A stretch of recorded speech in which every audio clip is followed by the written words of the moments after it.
美国现在发展到什么程度了？刚刚从美国出差回来，不吹也不黑，说几句大实话，全是我的肺腑之言。我现在呢是在武汉的街头，给大家做一下对比吧。就是去过美国的纽约，也去过美国的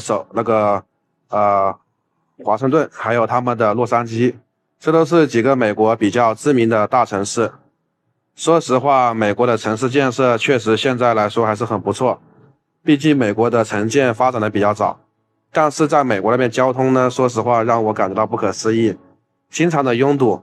表面上大家看到的纽约街头啊是非常的干净整洁，但实际上呢，道路经常在施工，因为美国啊那边呢已经城市建设好多年了，所以到处都要维修维护，而且呢一维护就是好几年。给我的印象就是美国那边呢，说实话真的像一个大农村一样的。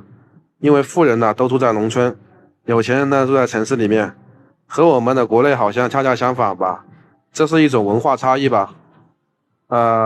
征求别人的意见，因为在农村里面的话，说实话有院子、有花园，还有独栋别墅吧，可能富人更愿意住这样的位置吧。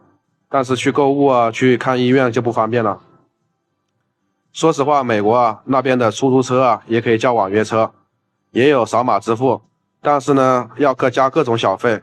现在呢，就在马路边呢买一杯咖啡啊，直接一拿就可以了。还有什么奶茶，但是都要给服务费的。再说说美国的一个建筑吧，这边呢是武汉的高楼，大家可以看一下，非常的高啊。在美国那边，除了他们的大城市华盛顿呢，还有纽约，还有洛杉矶等城市啊，高楼大厦多一点，其他地方真的是又矮又那个破。因为好多年了，年久失修了，真的比不上咱们大武汉，到处都是高楼大厦。说实话，绿化马路两旁呢，他们好像没有种树，这不知道是为什么。很多西方国家他们早就说要搞环保啊，搞碳中和，但是从没看到他们到马路城市里面种树，这就令我感到不可思议了。据说像这种树，其实种植的成本还挺贵的，真的是花了大价钱了。看到没有，这些树？因为啊，为了碳中和，这个树其实是很贵的，还有的是樟树，冬天都有叶子的。然后在美国那边呢，给我印象最深刻的是，你看，在武汉这边等公交车基本上是2-3分钟有一趟，很快很快，不用担心啊出行的问题。在美国为什么人人有大卡车，还有那个小汽车，主要是因为公交啊太慢了，半个小时、1个小时都来不了一趟。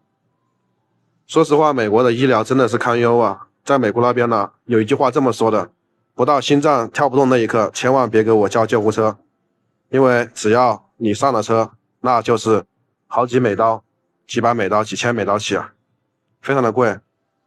你看这边的建筑都是历史建筑群，美国曾经也在这边开了一个银行的，在左边的那个银行就是以前的纽约城市银行，然后叫花旗银行吧，那是以前的旧址，现在呢好像是改为了工商银行。然后就在左边，大家看到没有？说实话，美国的街道啊，表面上看到的是非常干净，但是该脏的地方还是脏，什么街角啊之类的。还有美国的医疗啊，真的非常贵，摔断胳膊了10万美金起，大概70-80万人民币。你想一下，谁敢去住医院？但你有保险，比有一个老公强多了。然后在美国那边还有很多一些好的事情，下期再分享吧。本期就先分享这么多，谢谢大家观看。我们下个节目再见。